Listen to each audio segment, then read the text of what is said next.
महापुराण की कथा कहती है, भगवान देवादिदेव महादेव का चरित्र कहता है, उमा महेश का चरित्र कहता है, उमा महेश की पवित्र कथा वर्णन करती है। उमा महेश का पवित्र चरित्र कह रहा है, उमा महेश शिव महापुराण वर्णन कर रही है।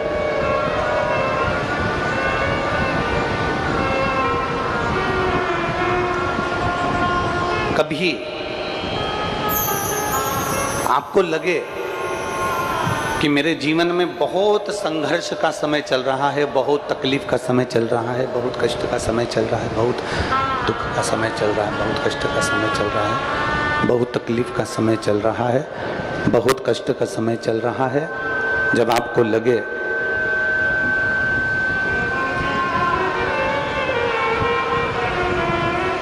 जब आपको महसूस होने लगे कि बहुत कष्ट का समय है, बहुत तकलीफ का समय है, बहुत कष्टप्रद समय चल रहा है,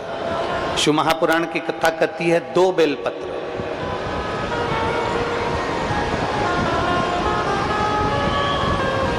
दो पुष्प, एक बेलपत्र पर श्वेत पुष्प और एक बेलपत्र पर लाल पुष्प। जिस समय दुख की घड़ी चल रही हो, तकलीफ की घड़ी चल रही हो, कष्ट की घड़ी चल रही हो, बहुत तकलीफ हो जीवन में चल रही हो,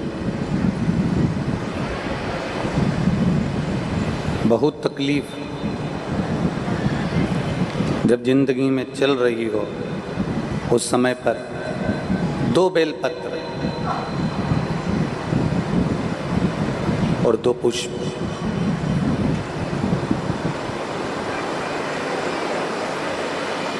दो बेलपत्र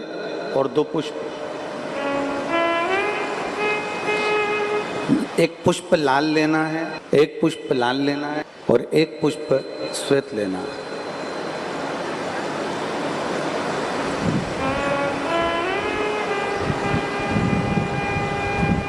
जो लाल पुष्प वाला बेलपत्र है, उसको अशोक सुंदरी वाली जगह पर समर्पित करना है।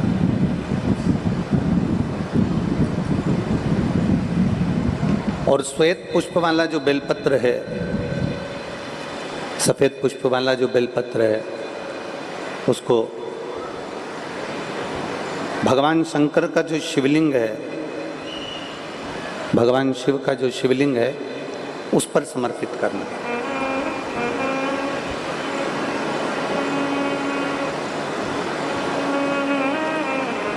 एक जो लाल बेलपत्र, लाल पुष्प का जो बेलपत्र है, लाल पुष्प वाला जो बेलपत्र है, लाल पुष्प का जो बेलपत्र है, वो बेलपत्र अशोक सुंदरी वाली जगह पर, और श्वेत पुष्प का जो बेलपत्र है, वो सफेद पुष्प वाला बेलपत्र भगवान शंकर के शिवलिंग पर समर्पित कर।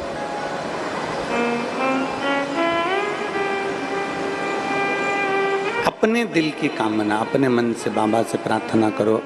अपने हृदय से भगवान शिव को कहो और दिल से देवादिदेव महादेव को कह कर आओ, दिल से, हृदय से।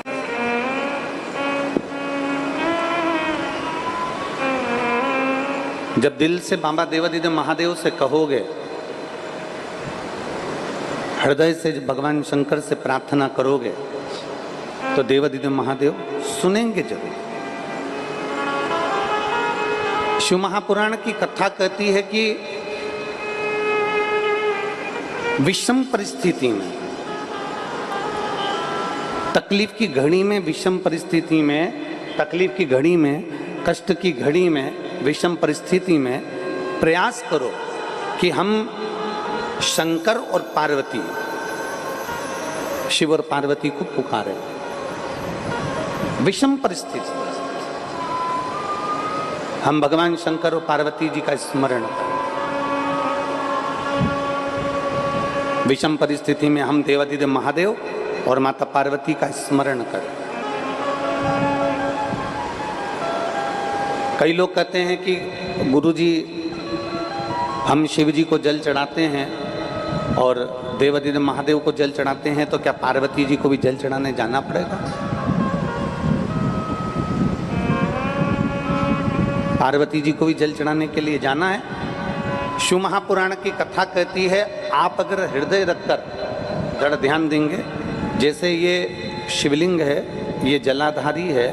और अगर आप हृदय रखकर जब हम देवादिदेव महादेव को जल चढ़ाते हैं, शंकर जी को जल चढ़ाते हैं, और वहीं जल चढ़ाते चढ़ाते आप अशोक सुंदरी वाली जगह अर्थात माता पार्वती जी का हस्तकमल और अशोक सुंदरी वाली जगह पर भी अपने जल को थोड़ी सी धार लगा देते हैं तो शंकर और पार्वती दोनों को ही वो जल समर्पित हो जाता है। वैसे तो शिव महापुराण की कथा ये कहती है कि केवल एक देवादिदेव महादेव को जल चढ़ा देने से, शिव महापुराण की कथा कहती है केवल एक देवादिदेव महादेव को जल समर्पित कर देने से 33 कोटि देवता, चाहे फिर उसमें गणेश जी हों, कार्तिकेय जी हों, जगदम्बा अम्बा हो, चाहे नवग्रह देवता हों, चाहे पंचलोकपाल हों, षोडश मातृका हों, 64 योगनियाँ हों, सारे देवी देवता उस शंकर भगवान के शिवलिंग में विराजमान हैं। तो शिव महापुराण की कथा कहती है जब हम एक लोटा जल, जैसे हमने दूसरे दिन की कथा में एक बात कही थी कि अपने पितृदेव, अपने कुल देव, अपने ग्राम देव, अपने स्थान देव, अपने नगर देव, किसी भी देवता का अगर हम स्मरण कर रहे हैं और हमको नहीं मालूम कि हमारा कुल देवता कौन है, हमें नहीं मालूम हमारी कुल देवी कौन है, हमें नहीं मालूम हमारे पितृ कौन है, हमें नहीं मालूम कि हमारे स्थान देवता कौन से हैं, हमें नहीं मालूम कि हमारे खेड़े के देवता कौन से हैं, तो शिव महापुराण की कथा कहती है एक लोटा जल जब हम देवादिदेव महादेव को समर्पित करते हैं तो सारे देवताओं को वो जल प्राप्त हो जाता है और सारे देवता मिलकर हमारा कल्याण कर देते हैं।